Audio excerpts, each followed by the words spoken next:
High net worth individuals are buying 20% less luxury fashion. The richest people on earth are pulling back.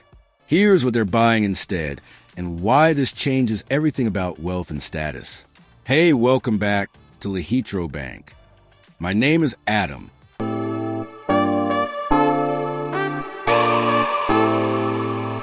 "25% of wealthy buyers made zero designer fashion purchases in the third quarter.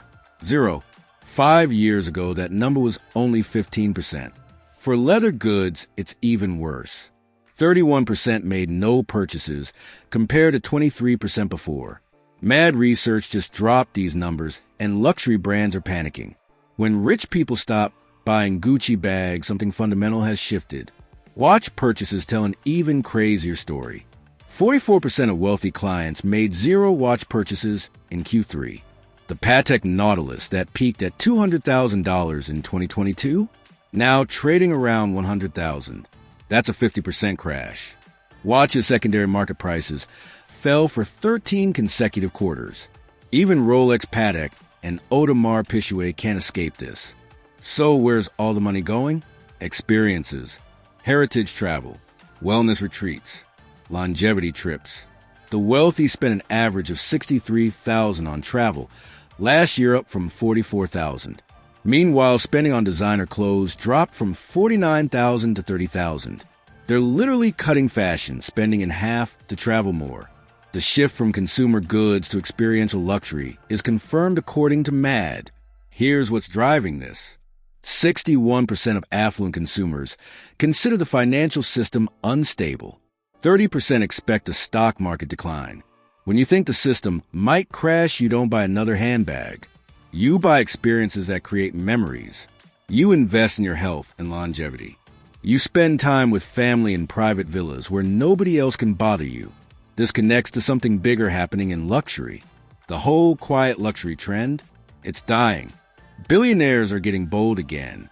Mark Zuckerberg showed up at the presidential inauguration, looking completely different. Jeff Bezos' wife Lauren Sanchez wore a daring white bralette under a pantsuit that made headlines. At New York Fashion Week, bolder prints, luxe fabrics, and fur pieces replaced the muted colors and invisible logos. The next generation of luxury consumers wants expression. They want people to learn something about them by what they wear. But here's the paradox. They want bold fashion, but they're spending less on fashion overall. How does that work? Simple. They're being way more selective. Instead of buying 10 quiet luxury cashmere sweaters, they're buying 2 statement pieces that actually mean something. Quality over quantity.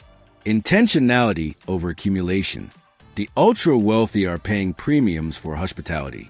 That's Hilton's term for hotels that offer less noise, less crowds, less stimulation. They're buying out entire islands for family reunions. They're going to hidden coastlines in Albania instead of overcrowded Amalfi Coast. They're spending tens of thousands on soundproof hotel suites and wellness retreats focused on deep sleep therapy. The ultimate luxury in 2026 isn't a logo bag. It's silent space in the absence of others.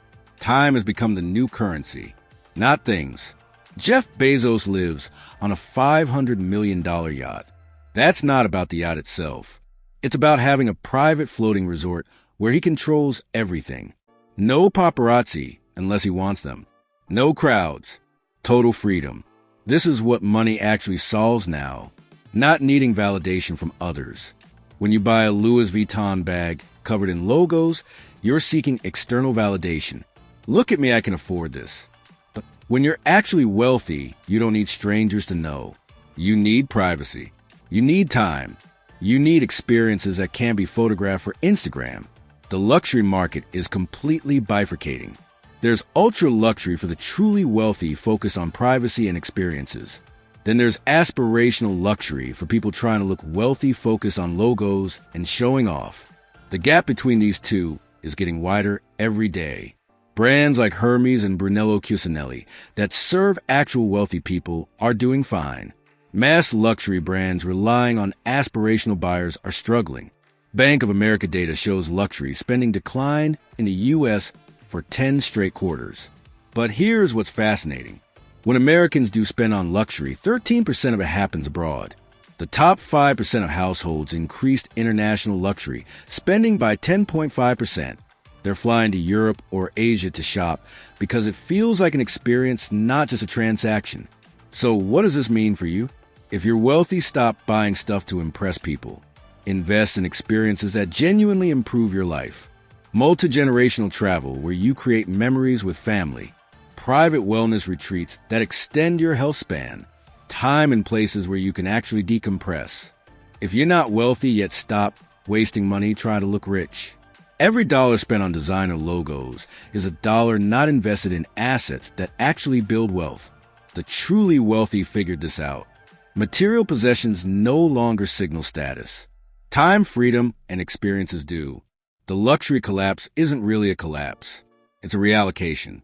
Money is moving from visible consumption to invisible luxury, from things to time, from showing off to actually living well. Subscribe because we're tracking exactly what the ultra-wealthy are doing with their money in 2026. Comment and tell me, are you spending more on experiences or things? Let's figure this out together. See you in the next one.